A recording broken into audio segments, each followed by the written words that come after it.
Good afternoon, everyone. I'd like to bring to the stage Lee, and he's going to be talking about a practical approach to modern security strategy. Please give it up for Lee. G'day everyone. I'm not used to doing something in such a wide room, so yeah, bear with me if I look like a bit of a bobblehead in this. So I'll tell you a little bit about me. Hopefully my title slide will show up at some point. I am clicking the right button, I believe. There we go, cool. So I'm here to talk to you today about two things that are really important in a cybersecurity strategy that I see, and why I'm well abreast to tell you about those. First is all being modern, right? And I'll explain more about that in a second, but times have changed a lot for us in our organisations in the last few years, so being modern is a really critical element of that. The next part is being practical. I think it's really easy to get too lost in certain things and perfection in cybersecurity, and as a result we lose that element of pragmatism, which is what we need to do to move quickly and be ahead of attackers. Now the reason that I think I'm well equipped to talk to you about this today is, so I've worked for Securo, that's a cybersecurity consultancy. We've got a booth outside if you want to come and have a chat later.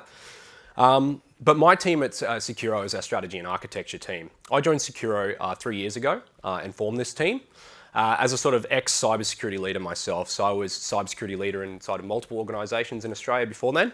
And I thought I'd join this side of the fence to try and bring that in the trenches experience and that element of pragmatism that I always had to apply when I was on the front lines with my team. And help other organisations figure out what works and what doesn't inside of organisations. Now, I've since built a team of people just like myself, right? So ex-cybersecurity leaders to come join the dark side, so to speak, but for good reasons. My clicker is not behaving itself, so there's always going to be about 3 or 4 clicks. There we go. So I'll tell you a little bit about me. I'm the customer CISO, so doing stuff like this at conferences to try and help others, and the director of that strategy and architecture practice as well. I've done numerous strategies since joining this side of the fence, and now my team do that as well with my oversight as well. I may look like I'm fresh out of uni, that's what a lot of people tell me, but I assure you that I've been doing this longer than you think. It's just this baby face doesn't do me any favours. Eventually I'll get grey hair, and then finally people will stop saying, have you really been doing this for over 10 years? It's true that I have. 3 clicks it's going to take, I think. Cool. All right, so the agenda today that I'm going to talk about is what are the challenges in a modern organisation now? And I don't mean cybersecurity challenges, I mean just challenges in general and how cybersecurity relates to that. And that's where we're going to take that modern approach. That's why we need to take that modern approach. Why do we need to change our approach into security and how we architect even technology systems and that versus the past? And then I'm going to talk about the actual methodology that myself and my team use inside of many organisations to actually help create that practical approach that we know works because it's been used across so many different industries, organisations, small and large enterprises, household names in Australia. And then I'm going to talk about at the end 3 things that are quite innovative that I see standing out and always we discover as a useful point for all organisations to look at, because I think that's some really practical take-home knowledge.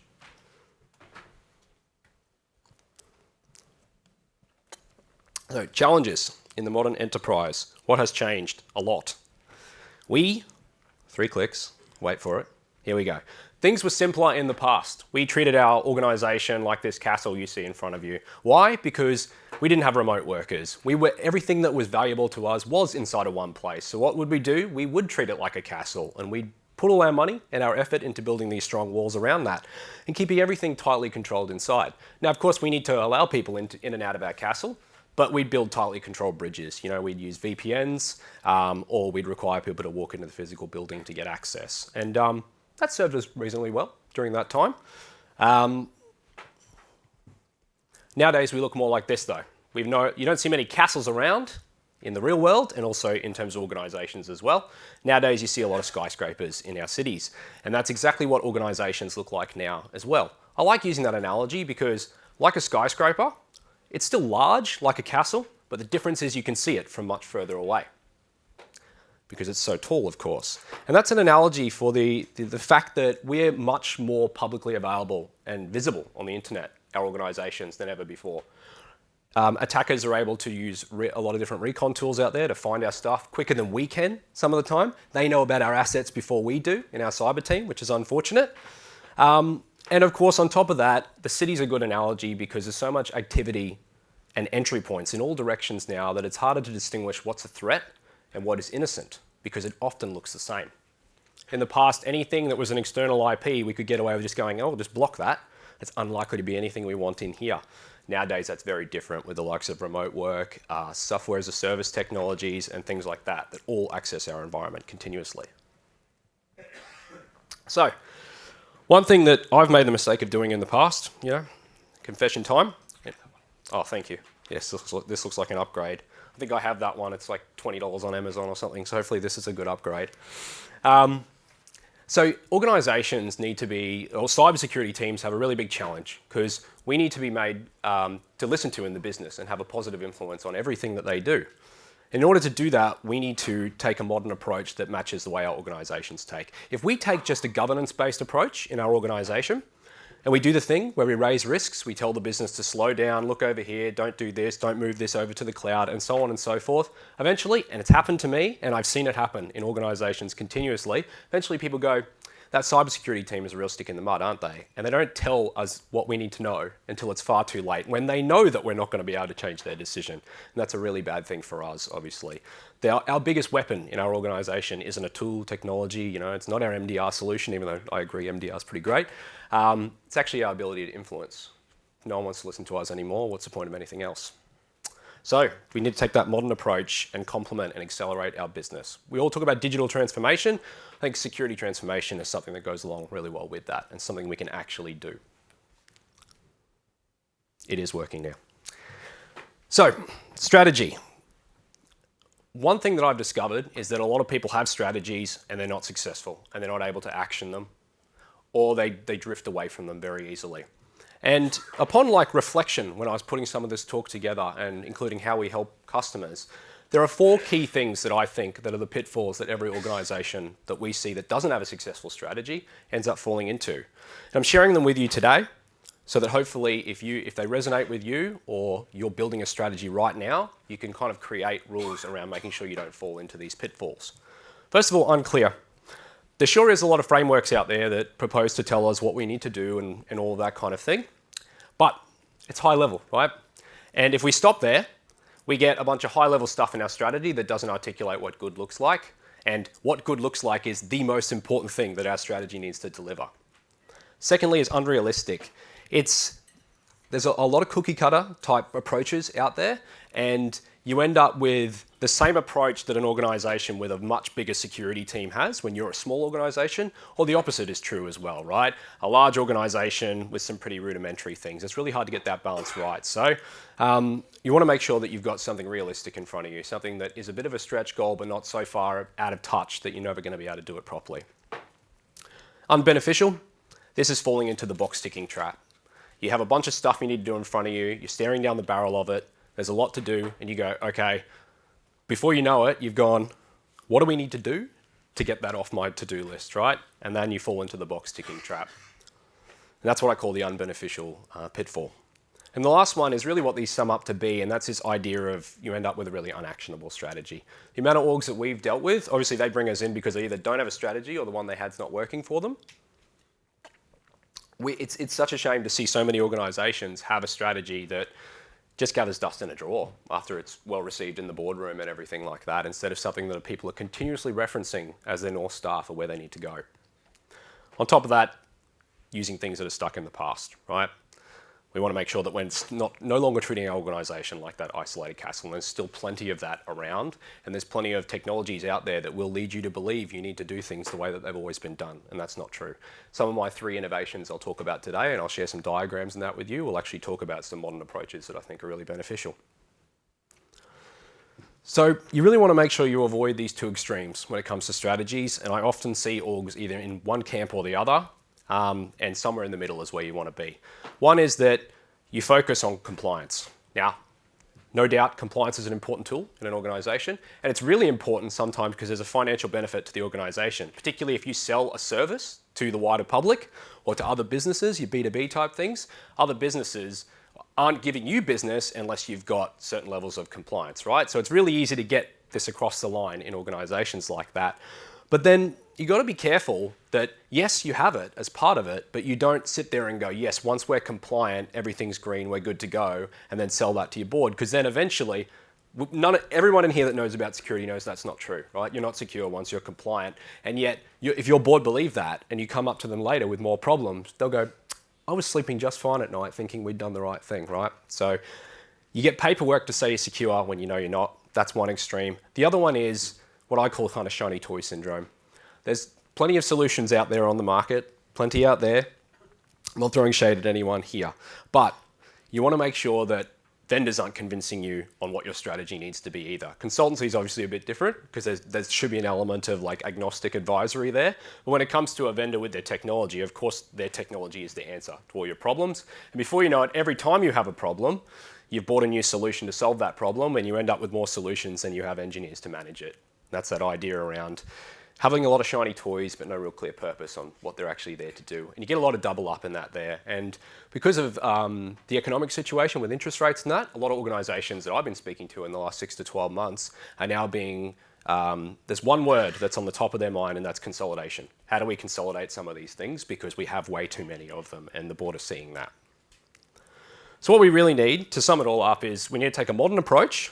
We still want to address compliance. We still want to manage our risk, but we want a clear way to approach what we need to do and what good looks like in our organization. So this is where I talk about the approach we take, including any of the sort of tips and tricks, if you want to call it, that we use to help organizations make sure they don't fall into this trap, and that we don't fall into this trap either when we help organizations put these things together. So spoiler alert, it should be no surprise to anyone that what I'm going to tell you to do is the opposite of the pitfalls, right? But I promise you that if you take these 4 principles, make them the rule behind everything you do around what you decide to do around security, architecture, strategy in your organization, you're guaranteed to get much better outcomes in terms of what you develop. And I know that because everything we put forth to customers, internally, our teams are going, hang on, does this match this principle? Is it clear enough? Is it realistic? Is it beneficial? Is it actionable?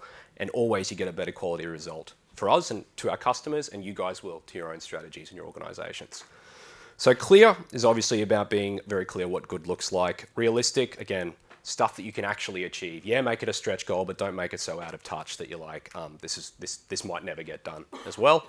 Beneficial, don't tick those boxes and make sure it's all actionable. Someone could grab this and go, I know exactly what needs to be done. I can give this to teams so they know what good looks like, and I know what the definition of done is when we've actually done this properly. You want compliance to be kind of mapped to and considered as part of this. I consider compliance is not the driver of a strategy, but rather a stakeholder within the strategy, right? Just like our business is a stakeholder in the strategy. We need to show what we're doing in cybersecurity, how that relates to the business. Same thing with, we need the right ideas in cybersecurity and how that relates to what we need to achieve in compliance. And as we all know, compliance frameworks are often saying the same thing in slightly different languages, some more stringent than others. And so you can actually do one thing that, regardless of compliance, is a great idea, and then figure out what areas of compliance that fits into. And if you're missing a little bit, just tweak it a little bit to kind of reach that. And that's what we do all the time. You want to be tech agnostic, but consider what technology can actually do as well.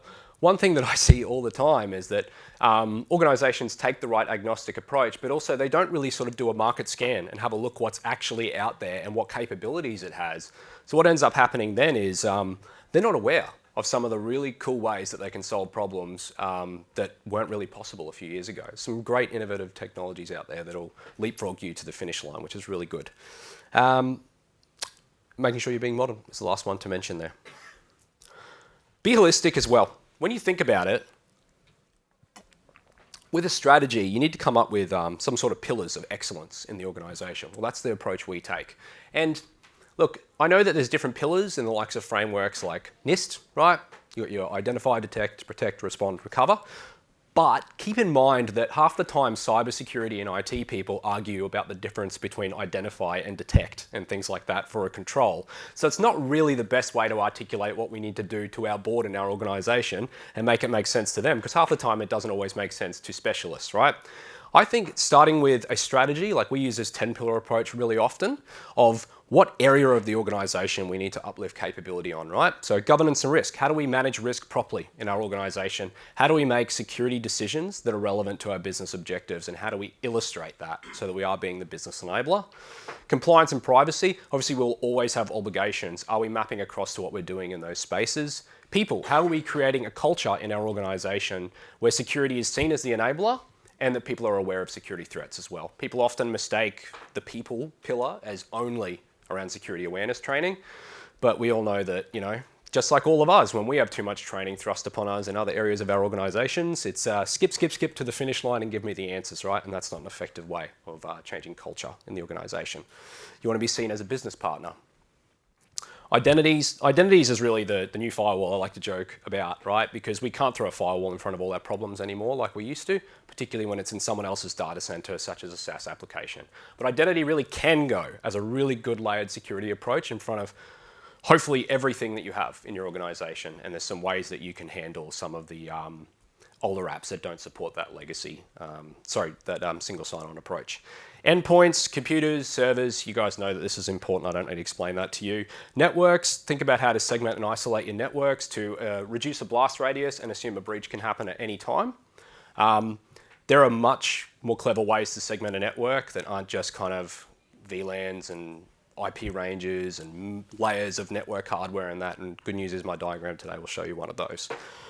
Infrastructure, our infrastructure is different now as well. We've got obviously an element of on-premises, we've got cloud, we've got private cloud, or we've got one of those extremes or none of them in our organization, right? But at the end of the day, we need to understand that infrastructure is not just in one place anymore. We need to take a consistent approach to that. Cloud infrastructure is really good because I think the biggest approach we've got with that is we do get somewhat of a single pane of glass on what's happening in our cloud environment, thanks to things like AWS Security Advisor or Azure Security Center and things like that. But how that translates down to the on-premises environment we still have around, there's an element of consistency lost there. There are some very creative ways that you can go about that. So make sure that you're looking at those when you approach this in your org so you get that consistent idea. Of course, the easy answer is to tell you to just, get rid of your on-prem infrastructure and go to cloud. But again, pragmatism. I know that that's not realistic for many organizations. Applications, start to think of all the different types of applications you have in your environment. Things like, what about the applications that are running on all of your endpoints? Do we really know what all those are? Do we know whether they're a threat to the organization or not? Because keep in mind, MDR is really good to stop malware and things like that, right? However, it's not going to stop a legitimate application being used for nefarious purposes, like someone installs Dropbox, even though you don't support Dropbox, or somebody installs TeamViewer so they can go work from home when they're out of the office, right? Which can pose a proper risk to our environment. The next one is software as a service applications.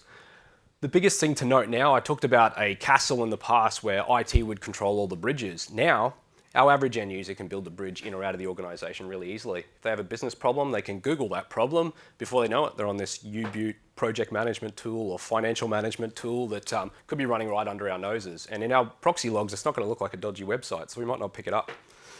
So we need to get on top of the way we manage SaaS applications as well. And one of the trends I'll talk about today is in relation to that. Data. I'm not even going to convince any of you why data is important, we all know. And analytics, right? How do we get what's happening across all these pillars and improve our signal to noise ratio by tying them together to get high quality alerts, right? I think we've all tried to chuck all of our logs in one place and try and make sense of them for a long time, which has incurred a lot of cost, a lot of complexity in the environment. And to be frank, I haven't met many organizations, and I work with banks and stuff that are actually doing that really well and thinking it's pretty well managed in their environment. I think that with analytics, we can start to combine the right pillars and technologies working together here to generate a much more higher quality alert into our scene that we can action. For example, if our network can speak to what's happening at the endpoint and can speak to what is happening in the identity solution, now we have a really good understanding of what actually an attack looks like. Okay, this user just failed MFA, and then we saw their network location change. And then we've seen them try to access this from an endpoint that they haven't logged onto ever, right? Now we've got a high quality alert that we can action instead of trying to put everything in there and combine these, posts basically. So the suggested process that I think works really well when you develop a strategy is start with your business goals first. I actually see this missing all the time, which I kind of is somewhat surprising, but I guess it makes sense because when we think about cyber strategy, it's how do we protect the organization. an organization will have goals, of course, right, of what they want to achieve. And if you can get creative, and I don't mean lying, I mean just understanding what you can do to help those goals and illustrate that, you're going to prick up the ears, or rather than just using fear, uncertainty, and doubt, which is how a lot of cyber strategies exist in the boardroom right now, about how we're going to help them. So if you know, for example, your organization is going to expand into 3 different territories, or they're going to double the workforce, or they're making a major acquisition in 12 months, or they're starting up a new business unit that's in a completely new sector that they've never operated in, you can now show in your cyber strategy all the things that you are doing to plan in advance for that. And they go, okay, I'm not just seeing cybersecurity as a cost center that's hopefully stopping anything bad from happening. They can help us create profit in our organization and value to our customers. And that may sound like, fluffy sort of stuff, but it actually works really, really well. And it's truthful, right, in terms of, and it changes your team's perception as well, because now they think, okay, I'm not just here to look at this screen every day and implement this tool to hopefully stop bad things from happening, is that I'm actually getting recognized for something positive I'm doing in the business that impacts our customers and matches our business values as well. And that can create that sense of camaraderie and purpose in the team, which is really important in a world where, talent shortage, people leave, the whole story about talent retention and security. Big thing is getting technical with engineers. Get to the truth of how things are actually working. Don't just start at the surface level and say, okay, does this control exist? Is it implemented? Is something segmented? Okay, job done, we're good. Have a chat to, for example, the infrastructure team and go, hey, we've got this privileged access management solution we put in place. How's that working for you? And if you come at them with that, rather than, are you definitely using it because you're supposed to be using it, and if you're not using it, we're going to be in trouble. If you come at them with, how is that working for you? We have this kind of conversation all the time when we interview people across these pillars. That's when you see things come up like, actually, I'm glad you asked, because we've had to create a workaround. There's a VPN on the side that we use because it's too frustrating to use that system, right? So there's the illusion of a control that wasn't actually effective because you talked to the right people and made sure that whether it's actually usable or not. And that comes down to that business enabler, business partnership. Happens big time within IT and security, not just cybersecurity and the wider business. So get in the weeds, basically, with the engineers. It's really, really important. Then think about innovation and getting more prescriptive around what you're going to do. If you understand how you can do something in a very innovative fashion, then you can build some more prescriptive ideas around how you're going to achieve that. I'll hopefully give you some good ones to walk away with today. I think we can all resonate with this. Compliance, right? I talked about that pitfall earlier. Make sure that you're mapping to compliance in your cyber strategy, but don't let that be the first thing that you're talking about. We want to be ISO 27001, so we're going to do these things. We're going to do these things because of this is how it's relevant to our business and what threats we face, and it will also meet these requirements around ISO. Just changing that around sounds like a minor thing when I say it, but it actually is really, really important in terms of the way you approach your strategy. You want to get down into the details so that you're not stopping at the high level. Here's some examples, right? You want to meet NIST, right? There's some various areas around control, around data security there, and DLP. You can see it's all sort of pretty high level stuff, right? Like, implement a DLP solution, monitor USB, all those kinds of things, right? But how does that articulate what good looks like? How do we know one solution, whether it's better than another, if our goals are very high level? And that's where you can start getting into the details here. Get into detailed controls, go, okay, we need to do something about AI and how that's a data exfiltration risk to us now. So now we have a decent benchmark where we can go look at DLP related tools and go, okay, what can you do around things like ChatGPT? How can I allow people to use it in a reasonable way? And how can I make sure the wrong data can't go out of there? That suddenly becomes part of your proof of concept and your conversations with vendors. One example of many here, another one is cloud applications. If you're looking at a DLP solution, is it capable of understanding cloud applications and how they work, and segregating the difference between your instance of Microsoft Teams and someone else's, or a personal instance of Google Drive and yours, example, et cetera, et cetera. There's a lot of critical things there that if you get into the details, you will get a much better list of requirements in terms of having the right solution in your place. So what it should really look like at the end, and what this all forms up to be, is you should have a current state, understand what you're doing well right now, what needs improvement, and then what your future state's going to look like. And I don't just mean a high-level vision. I mean, using those pillars or your own pillars that you develop internally. What are the key initiatives, and what are the key technologies and potential costs we may have to take on to actually address this properly? And how does that all map into what compliance we have at the end of that? And just keep in mind those rules: clear, realistic, beneficial, and actionable. Then you get some really good initiatives that clearly articulate what you need to do and how you're going to get there. Then create yourself a prioritization roadmap. And that's with all the discovery you do here, you will discover what risks are the most critical, but also what's most important to the business right now and what are you staring down the barrel of in terms of business plans. And then eventually you'll be able to understand, okay, what's a quick win? What can we do right now with what we currently have to improve our security? Most organizations that we work with, we find at least 5 to 10 of those things, right? And that's security for free, essentially. And then work in terms of your tranches, right? I think like risk management has its place, and certainly when you're building a business case around it, you'll want to do that. But if you've got to be careful that you're not using that as your roadmap, because before you know it, you've got 50 high risks, and now you go, which ones of those is more important than another, because I can't do them all at once. So you need to sit down and work out, what do I need to do before I do something else, including dependencies, right? You may have a risk that's lower, but you need to have that in place before you move on to the next thing. Like you need to understand where your public-facing assets are before you start spinning up how you do vulnerability management and stuff over your public-facing assets, as an example.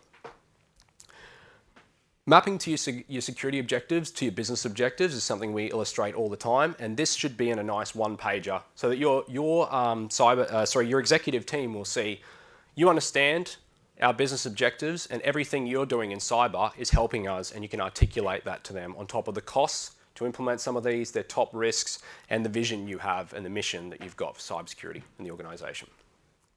All right, innovation trends now. That's basically the whole approach we take around cyber strategy. Now, there's a few things I see stand out all the time that I think are really, really good ideas that I want to share with you today. First of all, zero trust network access. Plenty of vendors out there talking about this solution, right? Make sure you choose the right one, using your clear, realistic, beneficial, actionable stuff I talked about before. But I think that is the key to network segmentation in an environment now. It is the easiest way to do that. It essentially can allow identity to drive network access in your environment beyond a network access control, which is usually at the kind of border. I'll explain with some diagrams on that shortly. MFA and your authentication policies, you can now get a way better usability to security balance than we ever have in the past, thanks to things like passkeys and also the normalization for people to use things like biometrics and MFA in their personal life. You ask someone to unlock their computer with like a password every 5 minutes, they hate it, right? Ask them to unlock their phone with a fingerprint. They're doing that 100 times a day. So why don't we use that to help people unlock their things at work, right? And that used to be like way easier said than done, but thanks to the likes of FIDO2 Alliance and passkey support and things like that, that's way more doable now than ever before, especially with things like single sign-on, allowing us to put that in front of any application. And last one is, and I kind of hinted at this along the way, with your web access policy, start thinking about things like, rather than what website should people visit and not, that's still important, but pretty minor in the grand scheme of things. It's more, what cloud applications do I want people to be using? How do I want them to be using them? And what data can safely go in and out of different parts of my organization into these apps? And if I'm going to allow people certain rules that they can use things without prior approval, how do I make sure that the data stays sovereign, for example, if that's a priority for you? But there's a lot of different ways to approach that now. And our old idea around kind of categories and URLs is not going to cut it in an organization now. We just can't do that anymore. I still have met a few organizations that are blocking cloud storage and stuff like that, but they're not having a good time with it. So I do suggest if you're doing that in this room, that probably time to start thinking of other ideas, because I can almost guarantee that if that's happening, people have stopped complaining because they found a way around it, not because they're putting up with it. That's my experience. All right, so this cool thing around ZTNA or whatever, taking that beyond the buzzword and talking about how it really works in the real world and how it can help your network segmentation. This is an example of something we put together for another customer. So the old way that we would connect users to private applications or applications that we manage, basically, whether they're in public cloud or on premises or anything like that, is through this. We have an endpoint. It either goes over the internet through a VPN, gets in an internal network, and then accesses the app. And the app probably, hopefully, fingers crossed, requires some form of authentication. That's the norm in most places. Now, I can explain the internal environment just by removing the internet and the VPN part. I use an endpoint's on the trusted internal network, and it can authenticate to apps that it can access. Now, this creates a big problem for the likes of segmentation, in that as soon as you're relying only on credentials to stop an attacker getting access to these applications, and that's the first thing that I can guarantee our red team look for in an environment, is there valid credentials that I can use. The second one is lateral movement. You don't always need credentials to get access to applications. Vulnerabilities exist, and that's how attackers can get in there without even compromising credentials. So lateral movement is a key risk you take on with this, either somebody compromising the VPN, lateral movement from there, or already being on the internal network or through a compromised endpoint. And then on top of this, you also have an increased attack surface. You have a VPN appliance, you have to patch, you have to maintain. You all know what it's like when we've got public-facing stuff and we wake up at night or, because it's US-based time and that, at 10 p.m. at night, you're like, great, I'm going to have to get up and get my team to patch that right away. And it increases your attack surface, and we need to probably move away from that because it's not really sustainable to be constantly staying on top of those things. So this is the very, very cool way that you can do this with ZTNA. So there's no vendor speak here or anything like that. And this is how kind of any good ZTNA solution should work in an agnostic fashion.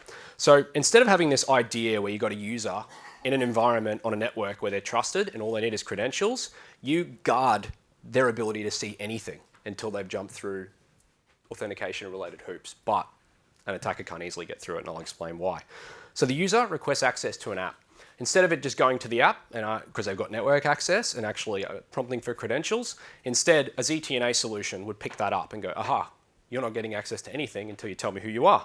You can integrate your IDP into this, use your single sign-on, MFA, conditional access, all the good things that you are currently probably using in your environment, and translate that seamlessly. Even if the legacy app doesn't even support SSL or anything, you can do this, right?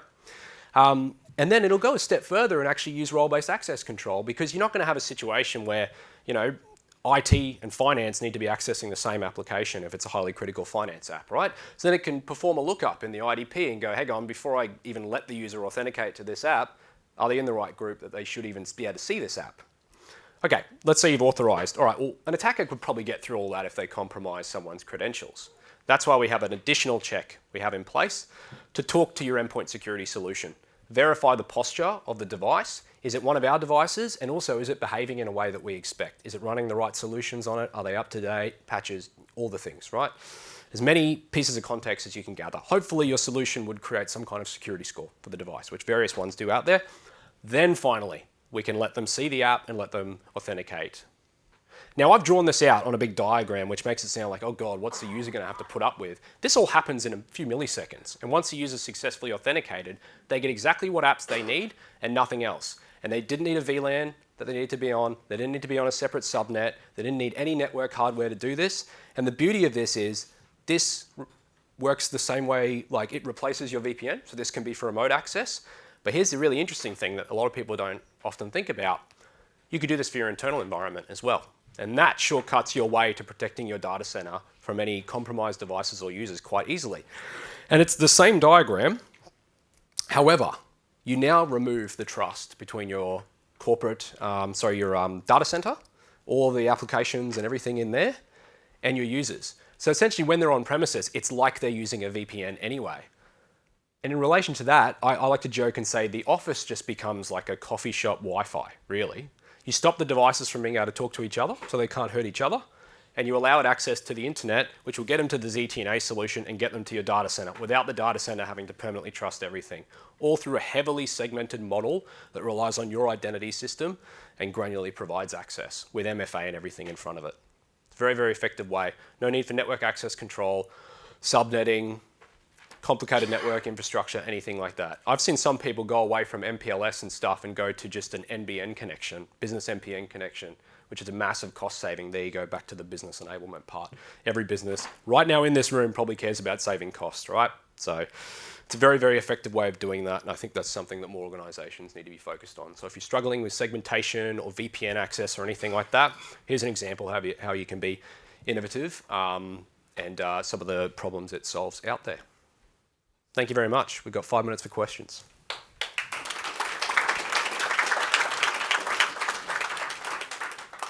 We've got a couple of questions in the app. So the first one is, how far ahead should a cybersecurity strategy look, or how often should it be refreshed? Refreshed, I would say yearly. You'd be doing that anyway because you would be tracking the progress on it, right? That's why I'm saying don't leave your cybersecurity strategy in a drawer and only look at it once a year. If designed in the clear, realistic, beneficial, and actionable way that I'm talking about, you'd be looking at it and reviewing it all the time, but at least once a year. In terms of the horizon, cyber strategies, I think, can be as short as 2 years if you're pretty mature and there's some areas you need to kind of cross off. Or, for example, where you need to go is not such a big ceiling over where you are now. But I generally see 3 to 5 years being the most common kind of things, with a lot of it front-loaded with a lot of the biggest wins that you'll get that are going to reduce risk and make a big difference. Are VPNs still relevant?